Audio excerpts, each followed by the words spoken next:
दोस्तों, कभी कभी जिंदगी में एक रात ऐसी होती है जो सब कुछ बदल देती है। एक रात की तंदक, अंधेरा, दूर कहीं चमकती हुई एक अजीब रोशनी, और उस रोशनी से एक आवाज जो पहली दफा किसी इंसान ने अपने कान से सुनी। वो रात जब अल्लाह ने मूसा अलैहिस्सलाम से कलाम किया।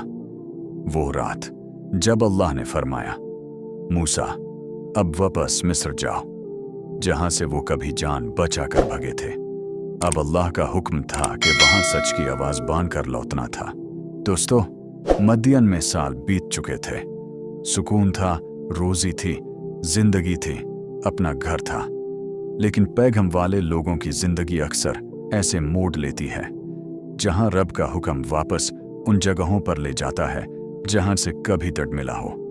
एक रात जब मूसा अलैहिस्सलाम अपने घर वालों के साथ सफर कर रहे थे, राह से तुर के करीब एक रोशनी चमकी।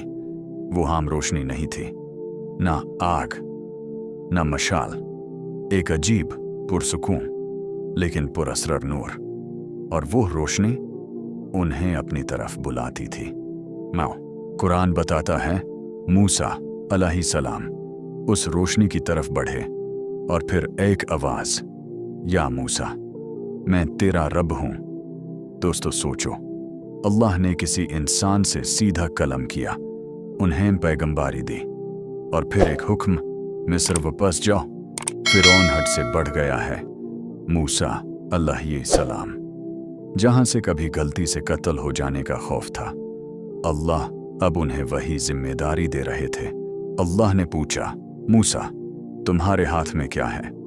मूसा अलैहिस्सलाम ने अर्ज किया, यह मेरा हमसा है, सहारा भी है, और मैं इसे चराहे लाने में भी इस्तेमाल करता हूं। अल्लाह ने फरमाया, इसे जमीन पर फेंको। दोस्त, कुरान कहती है हमसा में एक मोजिज़ा छुपाया गया था। जब वो जमीन पर पड़ा, वो संप बन गया। मूसा अलैहिस्सलाम घबरा कर पीछे हट गए, लेकिन अल्लाह ने फरमाया, नहीं मूसा, मठदारो, मैं तुम्हारे साथ हूं। फिर अल्लाह ने दूसरा मोजिज़ा दिया, अपना हाथ बगल में डालो और फिर निकालो। मूसा अलैहिस्सलाम ने निकाला। कुरान का लफ्ज है, वो चमक रहा था, एक रोशनी बिना किसी नुकसान के, एक निशानी, एक दलील जो फिरौन को दिखाई जाएगी। मूसा अलैहिस्सलाम ने एक बात अर्ज की, एक बात जो इंसानी फितरत से जुड़ी होती है, या रब मुझे वहां कत्ल कर देने का खौफ है। दोस्तों, यह एक नाबी की इंसानियत थी। दहर होना गलत नहीं, लेकिन दहर पर कदम जमाना यह ईमान होता है। अल्लाह ने तसल्ली दी, मूसा तुम अकेले नहीं हो, मैं तुम्हारे साथ हूं, सब कुछ सुनने देखने वाला। फिर मूसा अलैहिस्सलाम ने उस सफर का रुख किया जहां हर कदम में इम्तिहान था, लेकिन हर कदम पर अल्लाह की रहमत भी थी। दोस्तों, मिस्र का रास्ता लंबा था, रात की सर्द हवा, दिन की शिद्दत, लेकिन मूसा अलैहिस्सलाम के दिल में अब एक नया नूर था।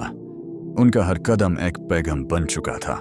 जब मूसा अलैहिस्सलाम मिस्र के करीब पहुंचे तो वो मकाम सामने था जहां जुल्म की ताकत अपने चरम पर थी।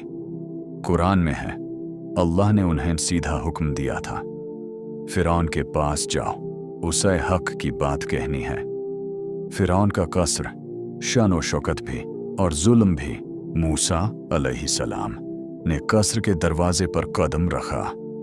दोस्तों सोचो, वो लम्हा, एक बंदा जो कभी वहां मुल्जिम बनकर भागा था, आज नबी बनकर लौट रहा है, अल्लाह का पैगाम लेकर, हक को फिरौन के सामने रखने के लिए। दोस्तों, एपिसोड 4 में हम देखेंगे मूसा अलैहिस्सलाम का फिरौन से पहला मुकाबला, वो लम्हा जहां हक पहली दफा बातिल के सामने सीधा खड़ा होता है। अगर एपिसोड पसंद आया हो, कमेंट करो, अल्लाह सबसे बड़ा है, और सब्सक्राइब करना मत भूलना।